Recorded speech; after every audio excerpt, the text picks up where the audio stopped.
خب این سری اومدیم یه جای دیگه دوستان، یه جایی اومدیم مثلا دنیای جورابه.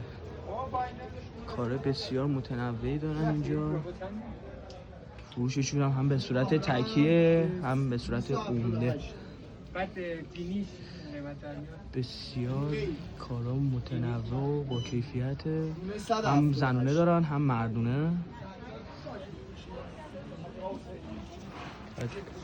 کف بازار دیگه، ولی خب قیمت هم به جایی که بتونن هواتون رو دارن. اینجا ما هماهنگ میکنیم باشون، میتونید تشریف بیارید حضوری. دوست داشتید آیدی چیزی میذاریم آنلاین، اگر دوست داشتید خرید کنید، دوست نداشتیدم حضوری تشریف بیارید. میبینید که بازار بسیار هم شلوغ روی آیدی بسیجه.